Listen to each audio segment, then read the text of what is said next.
Alright, in this video here is threats from women. So that's what y'all are going to learn about. Threats from women. 3 at me, 1 at someone else. If it's a free game, then keep most of your stuff in your divorce from me. And if you want to save time, click on the gear somewhere in this video, then go to playback speed and put it to 1.5x or 2x. And also if you want to skip ahead past the intro, look down below for the next timestamp, somewhere along like the timeline. It'll allow you to click. So this video can help every single man going through a divorce in California. So if that's you, good thing you're here. And then who I coach 101, California men who are going through a terrible divorce and see no chance of victory. AKA you have lost all hope, but you still want to try to win. And what is winning? Yeah, keeping more than 99% of your assets, paying your wife 0 alimony, beating the 80-20 child custody curse and getting 50-50 instead. And so if that's you, this video here is for you. And then in my California divorce, I kept 100% of my assets, which was about $280,000. I had 5 business entities that I kept 100% of, but I really only used one of them that had a ton of physical product inventory. I paid 0 alimony, and I only paid wife a one-time payment of $650. And this whole outcome was with me making about 95% of the yearly income and me having about 95% of the total assets. And then to get that result, I researched women 10 hours a day for 210 days straight, 2,100 hours. So I actually stopped doing my business stuff and did women research full time. Then I filed for divorce and went to war against the California family law system and won. But it was really a war against wife's female psychology, and I won. And I've still done a few thousand hours of women research since then, plus a bunch of time on dates, plus banging women. I banged 10 different women in 1 month in Lima, Peru. So I'm probably up to 6,000 to 8,000 hours of women research plus women interaction in my life. Alright, here's one main thing for all my vids. Either everything I tell you here is a lie, or you've been lied to your entire life. And only one of these can be true. But notice you are unable to prove anything in my videos incorrect. And notice how no one in the comments is able to prove even one thing I've said in any of my videos incorrect. Alright, so now we'll get into some threats from women. So I got basically 2.5, maybe 3 threats from women. From the same woman, my wife, or the woman I was married to. So here, 3 threats at me. So let's look at the timeline. So first one was in June 2020. So let's look at our timeline here. It's from previous videos, if you haven't seen previous ones. So June 2020. So we're living together, Koreatown, LA. So this is the pandemic started in March. Basically, we'd had a budget before we moved to LA, and my part of paying for the budget was going to be done, I think, in August. And then her part of paying the budget for us, living in LA was going to start up, I guess, September through December, maybe, something like that. And I had known from when we lived together in Raleigh the year prior, it took her like 3 months. She had to test 4 different jobs, a few weeks each, and then the 4th job she finally liked and stayed with. And so I started telling her that, all right, hey, it's time for you to look for work, because she wasn't working, because it was the budget we had agreed upon. And I told her, hey, I'll help you go out, help you find a job, same as always. And so in June 2020, she threatened, I think it was like a few days after, a week after, we had talked about that, and she had exploded at me over me saying, all right, time to start searching for jobs, I'll help you, let's go out and, find you a place to work at that you'd like. Yeah, it was like a few days or a week later, she basically said, if she has to follow the budget we had agreed upon 6 months earlier, before we moved from Raleigh to LA. So if she had to be held to that budget that we both agreed upon, that I made her make before we moved to LA, and if she had to follow that, then she was going to leave and go back to Mexico. So I thought about it, called up Rich. He said, I'll just pay for it. I'll just pay for it. So I was like, all right. Yeah, I sat her down and told her, all right, yeah, I'll just pay for it. I'll just pay for our stuff, whatever. Because I was working on other things. I didn't have time to fight. I didn't have time to think through other things. So that was the first threat. And then actually, I think it was 6 or 7 months in the future, in January 2021, when we went to the marriage counseling that she requested. First thing she told the marriage counselor was, oh yeah, we've had money problems. And I'm like, what? I've paid for 99% of our expenses for the previous two full years. Or had it been 3 full years at that point? Yeah, something. No, 2 full years. And so, all right, that was threat 1. I caved on that one. Which I didn't really care. I was working on other stuff, and also, I guess it bought me more time to get more data to see how her behavior really kept going. And also, 7 months later, when we're in Jan 2021, going to the marriage counselor, I told the marriage counselor, like, oh yeah, she threatened if she had to follow the budget we agreed upon, she would go back to Mexico. And she, what she told the dude? She told the marriage counselor, oh yeah, I was just going to go for a few months. Dude, when she told me that June 2020, she did not say she's just going for a few months. She said she's going back to Mexico. So, like, that was insane, that lie that she made up to tell the marriage counselor. Well, like, I didn't expect it.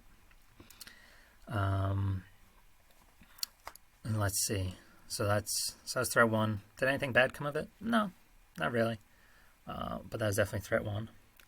Threat 2, February 2021. This is kind of like, let's just say, 1 threat. This is kind of like half a threat. This wasn't really a threat. 1 threat. So I caved to this one. Caved to the first one. Did anything bad happen? No, not really. I mean, she probably lost more respect for me, but whatever. Like, male, female, like, no matter what you, the man, does, whether you hold masculine frame, this graph just decays slower. So you just reach the end of the relationship later, which means you pay more alimony, you pay more child support, you lose more assets, the more masculine frame you hold. So it's actually better to do worse as a man, be more feminine in your marriage, so it gets it over faster. And you pay less alimony, less child support, you lose less assets because you're divorcing at year 3 instead of year 27 or 33. So it's good. It's good to screw up as a man during the marriage because it gets it over with faster. All right, so let's go to this half threat in February 2021.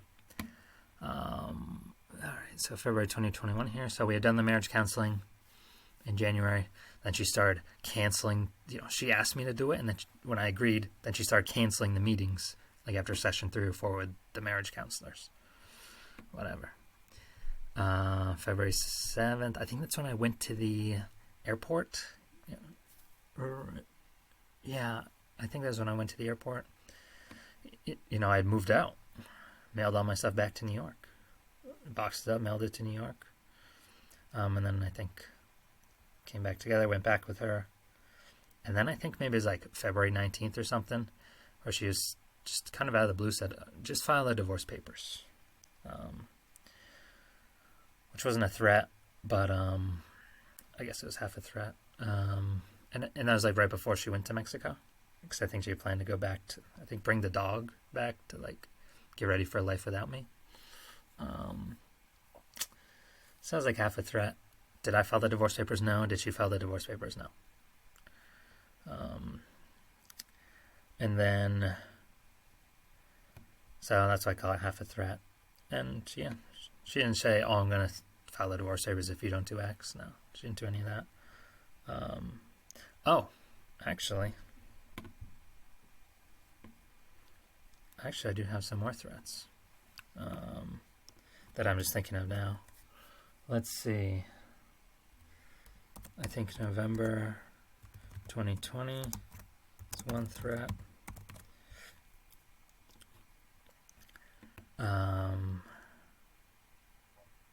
So November 2020. It says 3 months before that, February 2021. So November 2020, that's when she started threatening me with divorce. And it wasn't like, I'm going to divorce you if you do X. It was more like, all right, we're going to get divorced. Something like that. So yeah, I would consider that a threat. Did she ever file for divorce? No. And then also, like, beginning of January 2021 was also like, oh, we're going to get a divorce. And also that was also in December 2021. I'm trying to remember.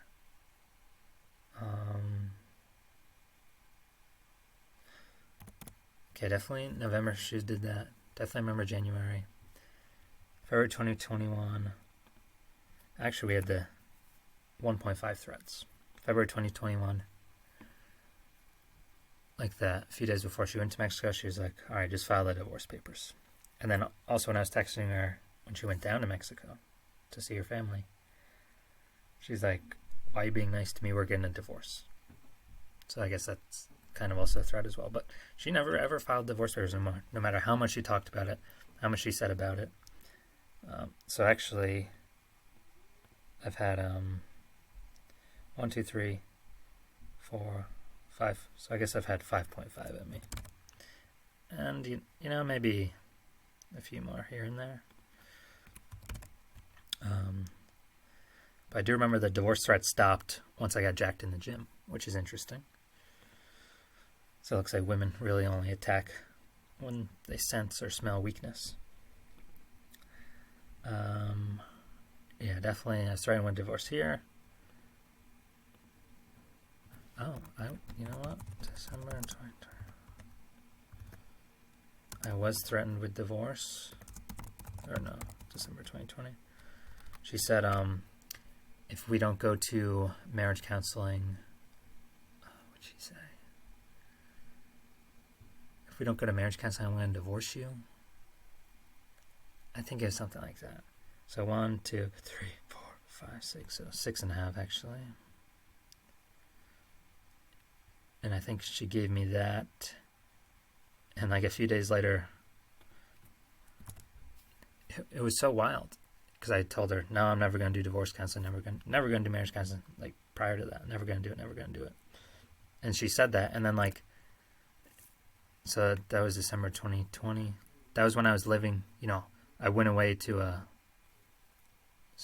Desert Hot Springs, which is kind of by Palm Springs, California. It's kind of like right near there.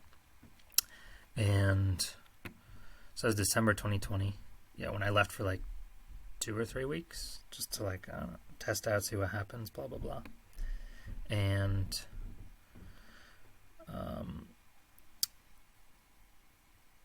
yeah, I remember when I was in Desert Hot Springs, she was still living in LA, and I need to get away and see if anything different happened with me, living somewhere else. I was on the phone, she said, oh yeah, if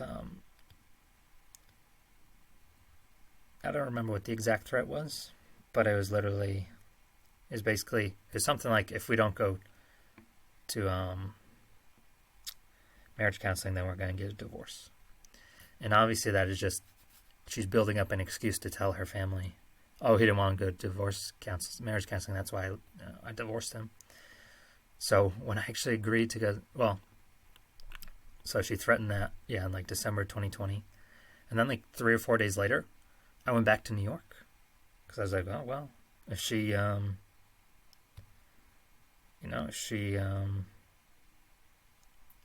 obviously she knows I'm never going to go to marriage counseling, so it looks like divorce is the only option, so I'm going back to New York.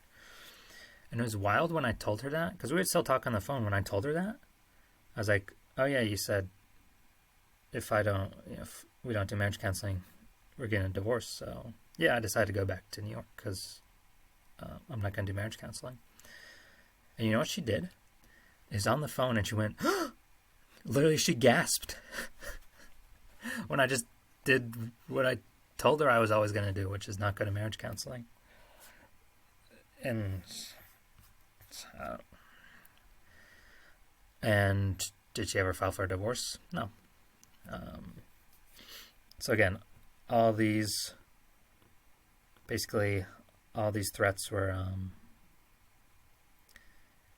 most of these threats were, we're going to get divorced, we're going to get divorced, we're going to get divorced. She never once filed for divorce. I filed for divorce after all these threats.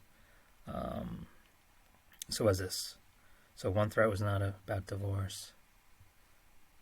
So basically 5.5 out of the 6.5 threats were about divorce, to divorce me. But she never ever once filed the papers. Never.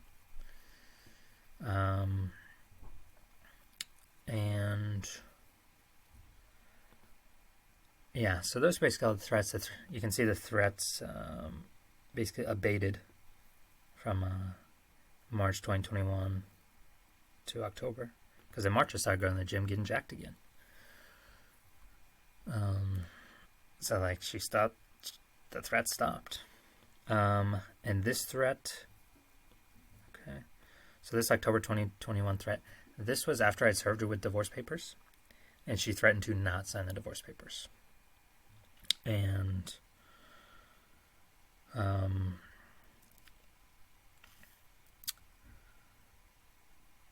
did she go through that? No. So literally, although I caved to her first threat, if I made her pay her part of the budget that she agreed to pay, she was going to go back to Mexico. Okay, I caved to that one. And all right, I did eventually cave to the no marriage counseling, or we're getting a divorce. So I went back to New York, and then a week or two later, I said, all right, let's test it out. Why not? I'm in this situation. I'm never going to be in this situation again, so why not test it out? Let's see what happens.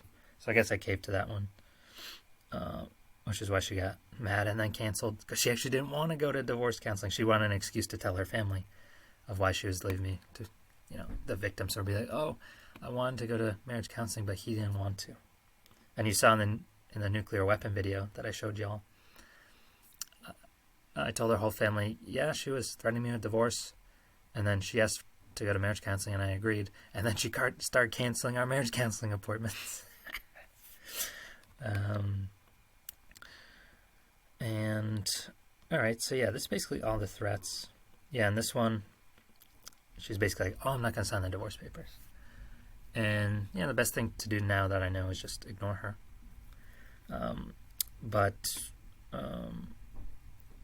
What I said was, I tried to use logic, which is not the right thing to do. I said, oh, that's going to screw up your immigration stuff then. Which, okay, it didn't harm me. I got the outcome I wanted, but that was not the correct thing to do. The correct thing to do is just ignore it. And actually, I'll put a resume. Why ignore threats from women? So, thanks. Ignore threats from. I'll put this here. Why ignore threats from women? All right, so those are all mine. Basically,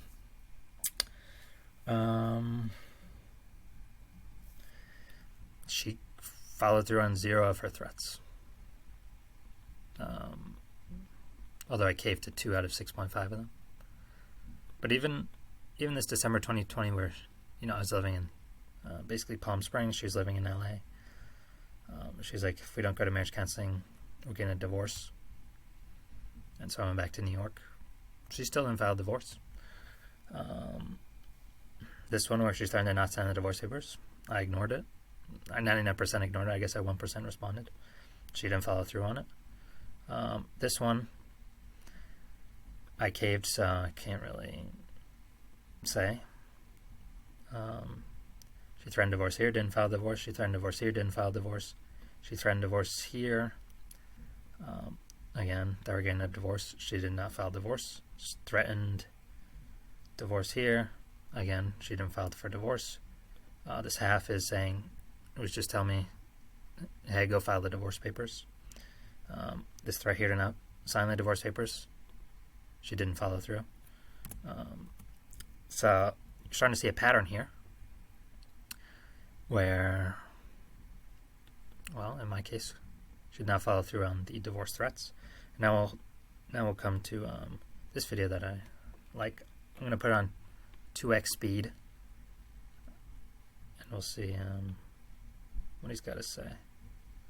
So he's got a divorce threat story as well.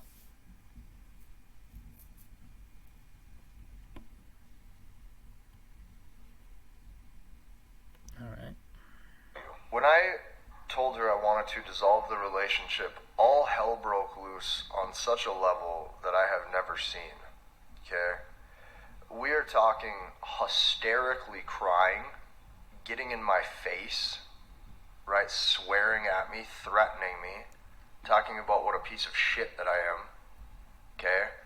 This woman's behavior is erratic, right? On her knees, dry heaving and hyperventilating.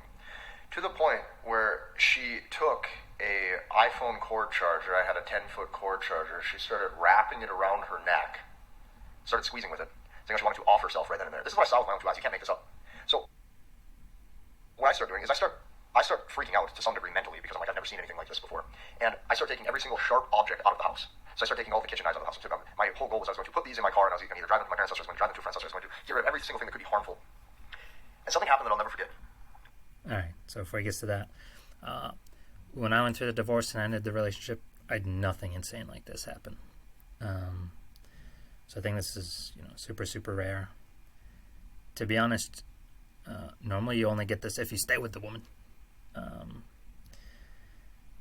And yeah, so even when I told my wife I was going to divorce her, nothing like this, nothing insane. And to be honest, it's probably because they were not married. So, like, she probably wanted more time with him. Whereas in my case, and probably your case, our wives are done with us. Male-female relationships are programmed to end from the jump, which you now know from this derived asset right here. So maybe the girl and his part was somewhere up here in the honeymoon phase. So then she's fighting to stay with him, trying to get him to stay. Whereas our wives, they're somewhere down on this curve. They're done. They're ready to go. Like, they already know. All women know that this curve is true. This graph is true. That male-female relationships are programmed to end from the start. So they know once they go down, they take this curve, go down, and start going down this hill. Oh, it's going to end. And eventually then they start behaving bad because they want you to actually leave them. And so it sounds like the woman he was with is before she went down this curve. So, like, she still wanted to stay with him. So I guess that makes it difficult to leave a woman. Whereas if, she's down here, she hates you. Basically it's just no attraction towards you. That's all it is. She wants you to leave. And then when you do, she's actually finally happy. So the woman Casey's with is probably, up here in the honeymoon phase, where she's happier with you than not with you. Therefore, she'll fight to try to get you to stay. Whereas, we're here, men going through California divorce, basically, or you already are. So our wives, are down here. They're happier when we leave. So, like, they're not going to fight to keep us and do insane things like this woman is doing. As I'm packing up my car, and as I'm packing up majority of anything that could be used that would be harmful, she looked at me, stopped crying for a second, and she said these words. She goes, "If you walk out that door, and if you get in your truck right now and you leave, I'm going to call the cops, and I'm going to tell them that you hit me. I'm going to tell them that you hurt me." Now, I want this to sink in, because at the time, I can't express the amount of fear that I was in due to the fact of the blatant lie that just came out of this woman's mouth, who supposedly loved me at all times and wanted the best for me. Never in my life would I ever lay a hand on a woman. I would never hit a woman. I would never hurt a woman. I mean, I would never even swear at a woman. I have two sisters that are both younger. I'm obviously an emotionally stable individual where if something were to happen, even if I got cheated on, I don't think I would have the big outburst where I would just dissolve the relationship, and I know that I can go back out in the world and generate options. And that doesn't come from me being cocky or arrogant. That just comes from knowing what to do and knowing how to navigate the world and be a man who can go out and get what he wants. So there's no way that a woman would ever move me off center to the point where I would ever lose control of my temper and do something like that. What just came out of her mouth was a blatant lie. And I was so fearful in that moment because I knew that I would be absolutely powerless. And what I mean by that is, let's say, a girl walks outside, smacks her head against the brick wall on purpose, says, this happened to me, or he did this. Let's say he takes a frying pan, smashes herself in the face, like, you don't know. And she was so confident, she was so calm, she was so composed when she said it, she was dead serious, and it was downright evil. Because never in my life would I ever do that, never in my life would I ever lay a hand on a woman. And she knew I would never do that, but she just wanted to get at me so bad. It was like she wanted to completely start to pick me apart because I wanted to dissolve the relationship. And there was two things I could have done at that moment. There was an option A and there was an option B, and I was 100% in fight or flight mode. Option A was submit to her request, meaning don't walk out that door, don't go and drive all the kitchen utensils and knives, everything out of the house, and stay there and try to verbally work it out so that way I'm safe. That's option one. Option one would be submit to her frame. Now, growing up, my dad always taught me one thing. He always said, if anything ever happens to you legally, he said, never, under any circumstances, talk or give any information until you have your dad and your attorney there. That's what I was told my whole life. So I thought to myself, you know what? Obviously, I haven't done anything. Obviously, this is my home apartment I'm paying for. Obviously, majority of all the things in here are mine. And obviously, I have every right to dissolve a relationship if I view that it doesn't suit me. Option A would have been easier. Option A would have been easy to say, you know what? She does have the power right now because I don't know what could happen if she did that. But I told myself, fuck that. I'm going to take a risk. And I'm going to leave anyways. And I looked at her and I said, if that's what you feel that you need to do it then. Do it. I'm out. Walk to my truck. Girl runs after me. Clings on to my right leg. Is holding me. Will not let me get in my pickup. This went on for minutes. Until she finally let go. I drove out of the house. I can't remember where I went. I can't remember if I went to my friends or what I did. And I'm not going to lie, when I was in my truck, I was very scared. I was actually crying. Right? I've never seen anything like this. I've never had my heart pump so fast. I've never had anybody threaten me in that manner. And it's so much different when a woman threatens you compared to when a man threatens you, because you're powerless. You're powerless from a physical and from a mental standpoint. All you can say is words, right, to a woman. All you can say is words. And there's a couple options with your words. You can blow up and you can say, well, get screwed or blah, blah, blah. Or, you can also keep composure. But regardless, all you have is your verbals. Verbal jujitsu, I like to call it. That's all you got. If a man threatens you, physical confrontation can escalate. But there's a high chance, like if physical confrontation escalates, you're flipping a coin, there's a chance you might win. There's also a chance if there's physical confrontation and nothing might happen afterwards. Legally. Nothing, like he might walk away and you might walk away and shake it off. That happens. But with a woman, you're absolutely powerless. You can't fight back and you can't do anything. So here I am being psychologically manipulated. I broke down and I started crying. And I was crying extremely, I was sobbing, and I called my dad and I didn't know what to do. And I drove around for a while, and eventually I had to go back to my place that's where I lived, and that's where my stuff is, and that's where my phone is, and that's where, everything that I own is at. That's where my coffee maker is, extremely important. Go back, and, then all of a sudden it's a reverse shift where it's, I'm sorry I did that, I acted out of character, I want you back, what can I do, what can I do, what can I do, I love you, I can never lose you, blah, blah, blah, blah, blah. Okay? I played into that frame. And I wanted to smooth things over, but while I was smoothing things over, I had to think of a very calculated way over the course of weeks to dissolve this to where I would be a free man. And eventually I did get out, and eventually it was very difficult to get out, but I did manage to do it. But the moral of the story is never under any circumstances ever live with a woman unless you're married. And even if you're married, you're taking a big risk, especially if your woman has had multiple partners. Okay? At the time, I was dating a woman who had multiple partners. I also had multiple partners.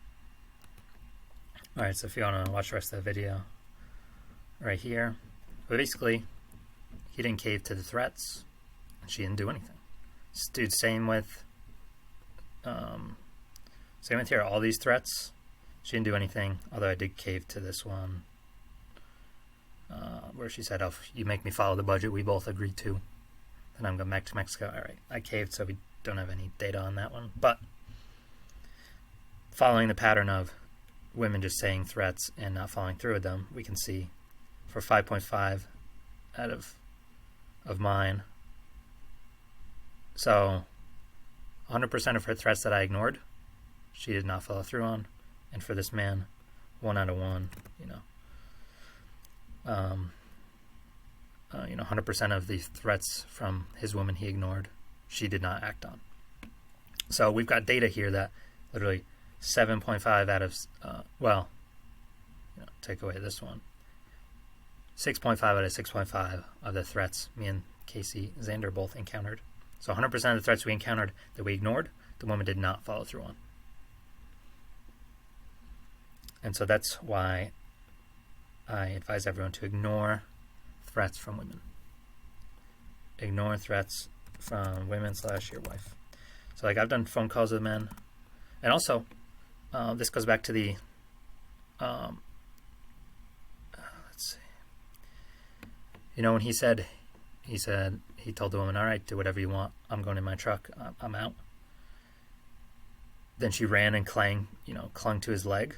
Why is that? That's right here. That is the, let's see. It's the Meets equation. So he did something, which was ignoring her threat and saying, do whatever you want. Basically, he acted as if he knew he had all the answers to women. Even though he didn't, he was scared. He still acted like he acted as a man who has all the answers to women would act. And that is what women respond to, and that is what women feel is strong sperm. So that's why she begged him to come back before he left in the truck, because a man who has all the answers to women knows that all women's threats are meaningless. Therefore, he would say, all right, do whatever you want. I'm out. Even when she's threatening, because he knows all women threats are meaningless, therefore the woman will do nothing. So he doesn't care about her threat. So you could see in his video, she did an instant 180 change. And what did he say? She was on her knees clinging to his leg for him not to leave. And then when he came back a few hours later, she was begging him oh, how can I fix this? How can I stay with you? Because he did the strong sperm action of ignoring her. Even though he was scared, he still did the action that a man who has all the answers to women would do. And that's what women's advanced chemical system responds to.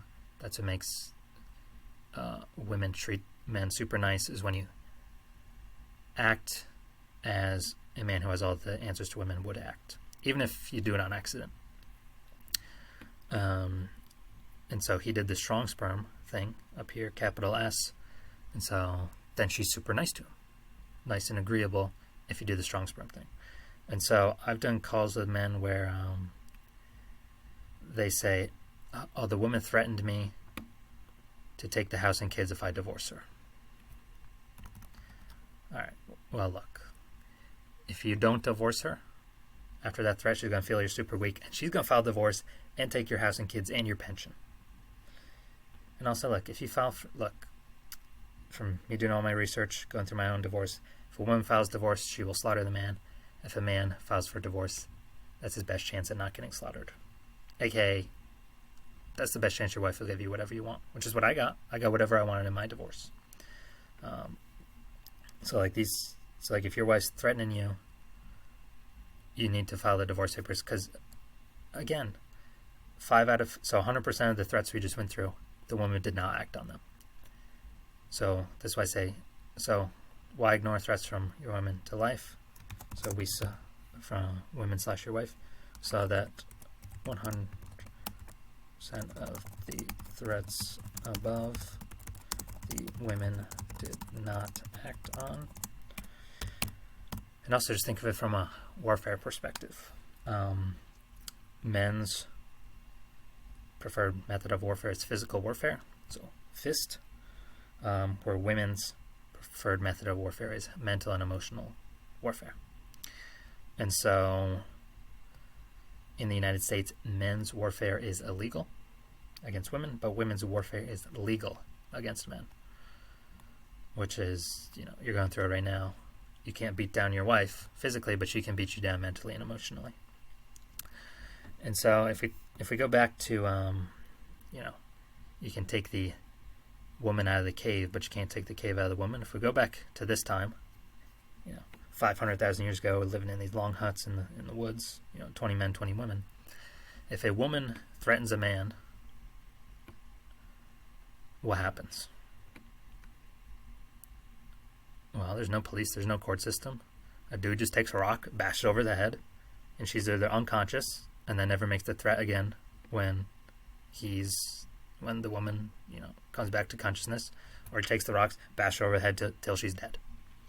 And so it's not like it's like a black hole in the female brain to actually act on a threat, because they've never been able to. It's kind of like when you ask a woman where she wants to eat, women can never choose. Why? Because for all of human history, billions of years, women just ate what the man brought home from the hunt, like the deer, the tiger, whatever. So literally there's a black hole in women's brain for choosing where to eat, because women literally have not evolved to choose the food to eat, because they never had a choice, because they were never the hunters. They just ate whatever the man brought home. So that's why even today women cannot choose where to eat. So if you ask your wife, oh, what do you want to go eat? She'll be like, brain dividing by zero, because literally that brain function does not exist in women. Same with the brain function of acting on a threat. It literally does not exist in women, because for literally all of human history, if a woman even made a threat, she'd get bashed over the head with a rock and either unconscious and she'll come back to life, or unconscious, dead. And then let's say the man didn't do that. She's got no physical strength to do anything. So she can't even execute on her threat. Like let's say this woman says, oh, I'm never going to let you see your kids again. either, the man bashes her over the head with a rock, she goes unconscious but comes back, or the man kills her, okay, she can't execute on that threat. Or let's say the man doesn't do any of these things and just ignores her, then the woman has the option to take the kids or not take the kids. Let's say the woman takes the kids. Okay, well, she's not a hunter, so she can't go out and get food for the kids, so she doesn't even take the kids and leave. Or she realizes she's not a hunter, so she does not take the kids and she does not leave. So basically in both scenarios, she doesn't take the kids, she doesn't leave, or she does take the kids and the man just hunts her down and kills her and takes the kids back. So like literally all of those, what do we just have there? 5 scenarios. The woman is not able to execute on the threat. So it's like a second black hole in women's brain is to not even execute on a threat. So they're just doing what Casey said, verbal jujitsu, verbal warfare, and all it is a sperm strength test. It's here, this graph, which is why, my wife said, "Oh, I'm not going to sign the divorce papers." I didn't beg her, nor did I say, "Okay, I'll give you XYZ to sign the divorce papers." Because I didn't do any of those things, she felt I had strong sperm. And looking at this graph meets equation, strong sperm equals women only needs low meat from me, money, energy, attention, time during the divorce process. And divorce was done in like 3 weeks. She gave me whatever I wanted.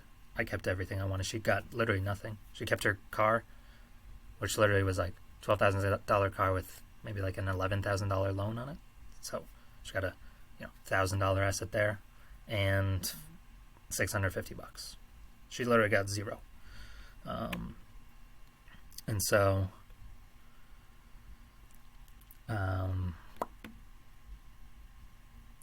that is why we ignore women's threats. One, because we look at the data of these previous threats. So 100% the women did not act on. Also, women's brains have evolved to be unable to act on threats. Therefore, it's a black hole in their brain, same as a woman choosing where to eat. And you can also think of this, evolutionarily, like, let's say a woman did act on a threat. Oh, I'll take the kids away, or, I'll kill you, I'll stab you in your sleep. And guess what the woman tries to do? There's 2 things. What does the man do? Kills the woman. So, like, that psychology is just evolutionarily competed out. So, there probably is some woman that did try to act on threats, and guess what? They got killed, so their genes did not reproduce, therefore that psychology did not reproduce. But it seems like that psychology of making threats is still here, probably because that allowed women to get resources, from the men that didn't understand that they should just ignore women's threats. So make it threat psychology is still here, because I guess that is evolutionarily advantageous, because they can, threaten to leave, threaten to blah, blah, blah, or withhold the coochie to extract resources from men who choose to have weak sperm. But as far as acting on it,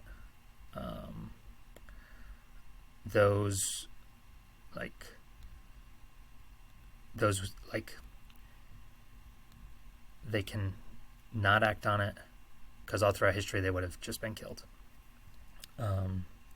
They can make it, but they can't act. So they can make the threats, but they cannot act on them. And so we saw 100% of the threats here.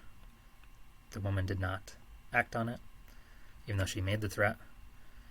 And that's because there's a black hole in their brain for acting on it. Therefore, it's a black hole in the brain, same as a woman choosing where to eat.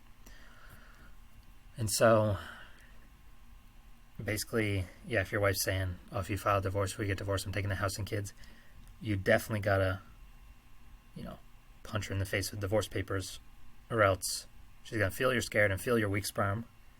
And she feels you're scared and feels your weak sperm. What does that mean? Let's look at the Meets equation. She feels you're scared, feels your weak sperm here. She's going to require a lot more meat from you. So she's just going to file the divorce papers anyway and require a large amount of money, energy, attention, time from you. These are the divorces that take 3 to 5 years. The wife just drains the bank, your guys' bank accounts, takes everything, and then you end up homeless because you caved to her threat and you showed you were weak sperm, which told her hindbrain, okay, extract maximum meat from this man and destroy him. So that's why this video is really important, because it seems like in all divorce scenarios, women, or breakup scenarios, women will make at least one threat. It's enough, to just ignore it because she's not going to act on it anyways. Oh, okay, then now it's lost its power, which is what she wants you to do. She'll treat you nice if you ignore her threats. Same with in this video, she went on her knees and grabbed his leg so he wouldn't get in his truck to go drive around for a few hours and think about things, because he decided to ignore her threats. All right. So yeah, now you know what your wife is saying when she makes threats at you. It's just a sperm strength test, and what she does after.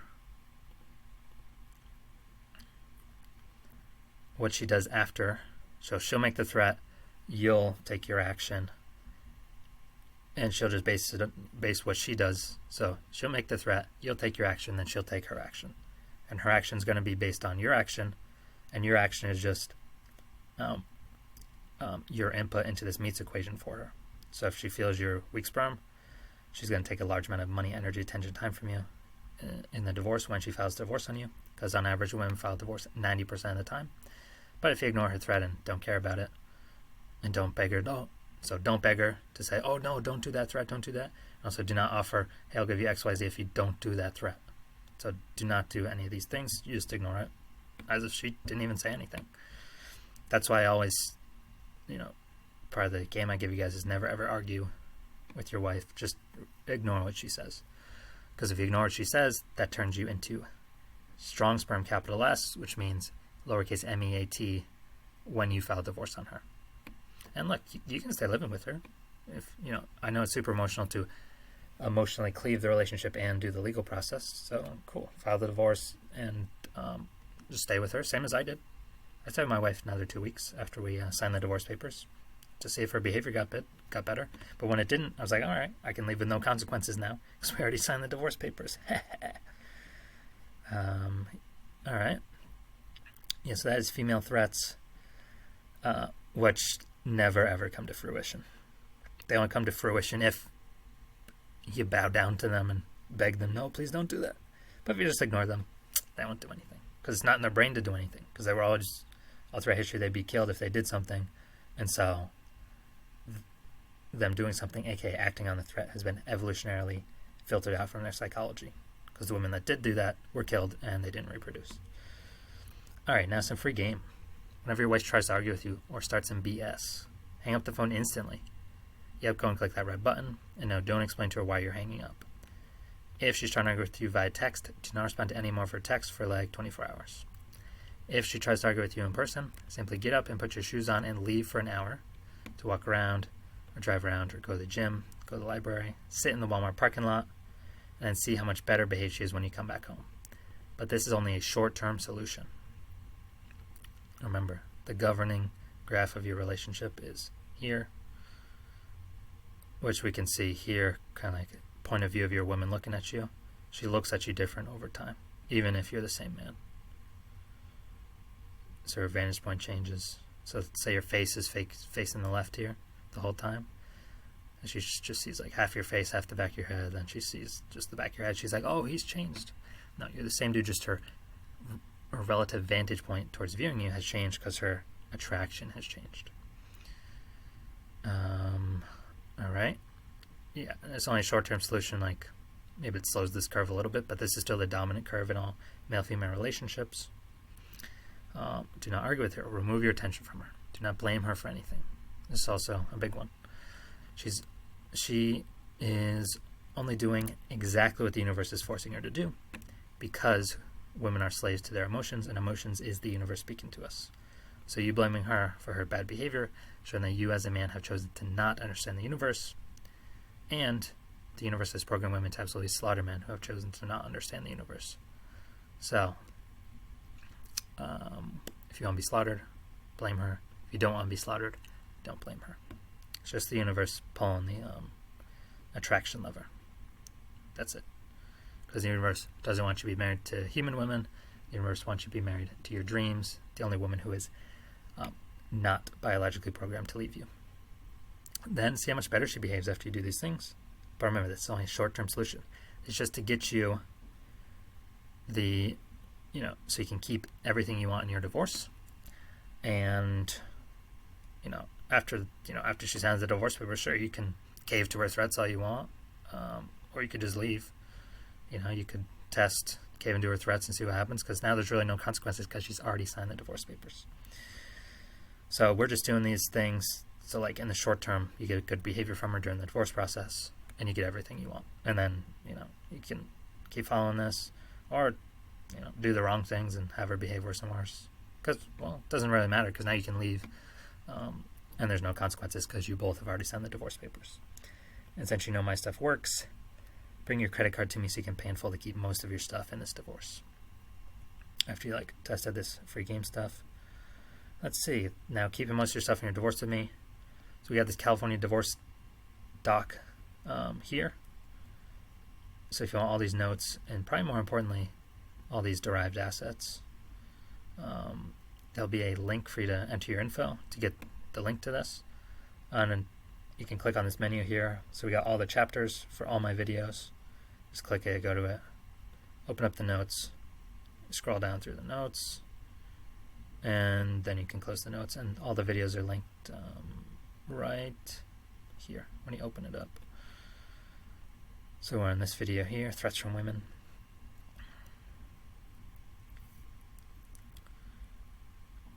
And so, yeah, if you want access to this doc, you can also, when you get the link, come here, make a copy, so you can have this, even if it gets deleted. And then a video explaining my services is coming in the next few weeks, hopefully this week. There'll be a link below as well. And then to book a call to figure out how to have you keep most of your stuff in your divorce. Like I was talking to a dude, Mexican dude. He was afraid he's going to lose his pension in his divorce. So I sent him some info, sent him my reels. I was like, look, dude, you can put whatever you want in the divorce settlement agreement. And then, if you guys both sign it, that's your divorce outcome. So again, seems like men are not understanding. You can avoid all these 50-50 laws, lose your pension laws, lose your house laws, by just getting a signed divorce settlement agreement outside of court. AKA, the laws only matter if you go to court and litigate. They're kind of like a catch-all safety net. If the two parties, you and wife, cannot work things out and agree on to an agreement outside of court. And all this not divorce system, which I'll make the video on. But I did explain a little bit in this video. Legal document repair versus lawyer versus mediation versus not divorce system. It's basically the way we're going to get your wife to sign a divorce. It's going to be the highest probability that you get your wife to sign a divorce settlement agreement that is good for you and bad for her. Because remember, in my case, my wife just got $1,000 of assets, which is her $12,000 car plus $11,000 of car loan, plus $650. So she got less than $2,000 from me when I had over $250,000. And again, so it is possible to get a woman to sign something that is good for you and bad for her. And you'll be like, oh, why would a woman do that? It's because women are emotional, not logical. So if we do the correct things that her emotions respond to favorably, aka following this Meets equation that I tell you guys about. That's why the Meets equation is so important. Right here. Do the things that make her feel you're a strong sperm. That makes this capital S, which makes this MEAT lowercase. So lowercase MEAT, that's what she's going to take from you in the divorce. Lowercase money, energy, attention, and time. So low amount of money, energy, attention, time. So divorce will be fast because she's going to require a low amount of time from you, low amount of energy, low amount of attention, and she's going to take a small amount, and maybe even zero, low amount of money, M. And so, that video will be coming in the next few weeks. And then if you want to call to go over your specific situation, make sure I can help you before you sign up, then here's a link to book a call, and that's everything.